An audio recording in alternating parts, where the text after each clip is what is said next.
मुलाजिमीन हैं और कहा यह जा रहा है कि जो अमीर हैदर होती हैं वो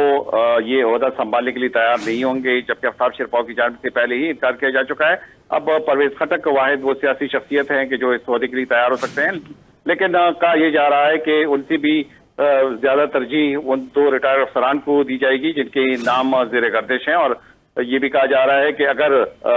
फैसल करीम कुंडी की जानिब से गवर्नर राज लगाने पर रजामंदी का इजहार ना किया गया तो उन्हें तब्दील किया जाएगा, लेकिन अगर वो इस बात पर आमादा हुए तो उन्हें रहने दिया जाएगा। अब गवर्नर राज की तैयारी का फैसला हुकूमत करेगी और उसके बाद ही गवर्नर की तब्दील होने या ना होने का फैसला किया जाएगा। और इस वक्त जहां तक गवर्नर फैसल करीम कुंडी का ताल्लुक है तो उन्होंने इस तब्दीली से राइलवी का इजहार किया और उनका ये कहना है कि ये मीडिया में ये खबरें आई हैं और अगर मीडिया के जरिए गवर्नर तब्दील हो तो फिर अल्लाह ही हाफिज है। और उनका ये भी कहना है कि उनकी पार्टी का इस सिलसिले में जो भी फैसला होगा वो उन्हें मंजूर होगा, लेकिन उनके इलामे ताहाल इस किस्म की कोई बात नहीं लाई गई है और ना ही पार्टी के फोरम में इस किस्म की बातें कोई डिस्कस हुई हैं। जी अच्छा मुमताज़, इस हवाले से भी हमें बताइएगा कि जो ये खबरें सामने आई हैं जिसको फैसल करीम कुंडी झुटला रहे हैं, इनकार कर रहे हैं कि उनके इल्म में ऐसा कुछ नहीं है, कब तक मुतवक्के है कि ये तब्दीली हो सकती है? और 28वीं तरमीम की भी हमने बाज़गश्त सुनी, क्या उसमें कोई प्रोटेक्शन भी दी जा सकती है गवर्नर राज को? बिल्कुल, ये सब कुछ मुमकिन है, लेकिन चूंकि हुकूमत की जानिब से ताहाल इस बात की तस्दीक नहीं की गई है कि वो पीपल्स पार्टी के गवर्नर को हटाकर किसी और सियासी जमात या किसी रिटायर्ड अफसर को गवर्नर मुकर्रर कर सकते हैं, तो इसलिए ये सिर्फ तजवीज़ की हद तक है और ये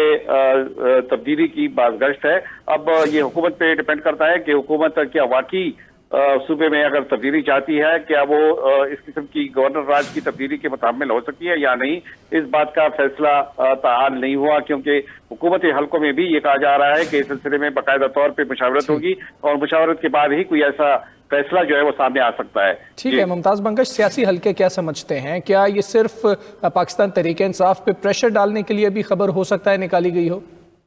बिल्कुल, ये भी मुमकिन है, लेकिन जहां तक पाकिस्तान तहरीक इंसाफ के वजीर आला का ताल्लुक है तो भी बार बार ये वाज़ेह कर चुके हैं कि उन्हें ना तो वजारत आला के मनसब से कोई दिलचस्पी है और ना ही हुकूमत से। वो तो सिर्फ और सिर्फ उनके जो मसाइल हैं, उनके पार्टी के जो मसाइल हैं और उनकी जो वर्करों के मसाइल हैं वो हल किए जाएं। लेकिन जहां तक हुकूमत का ताल्लुक है तो हुकूमत की जानिब से भी जितनी भी सियासी जमातें हैं उनकी जानिब से जो गवर्नर राज है उनमें से बेशतर गवर्नर राज को वेलकम नहीं कर रहे हैं और अक्सर जो मेजर सियासी जमातें हैं उनकी जानिब से इसकी मुखालफत की जा रही है। अब देखना यह है कि पाकिस्तान मुस्लिम लीग नून अपने तौर पर क्या ये फैसला कर पाएगी या पाकिस्तान तहरीक इंसाफ को सिर्फ दबाव में लाने के लिए ये फैसले किए जा रहे हैं, क्योंकि पाकिस्तान तहरीक इंसाफ की जानिब से मंगल के रोज भी इस्लामाबाद हाईकोर्ट के सामने एहतजाज का ऐलान किया गया है। इसके अलावा सवाबी में भी एक एहतजाजी जलसे का ऐलान किया गया है और इसके अलावा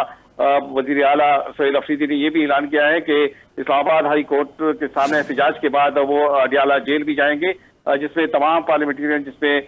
कौमी और सूबाई असम्बली के मेंबरान के अलावा सेनेटर्स भी उनके साथ होंगे, वो वहां पे होंगे। और गुज़श्ता चंद रोज से वो धरने भी देते आ रहे हैं, रात गए तक वो अडियाला जेल के सामने धरने दे रहे हैं। तो शायद हुकूमत की जानिब से उन्हें प्रेशराइज करने के लिए भी ये इकदाम किया जा रहा हो और ये तैयारियां शायद हुकूमत के फैसले के बाद ही हों।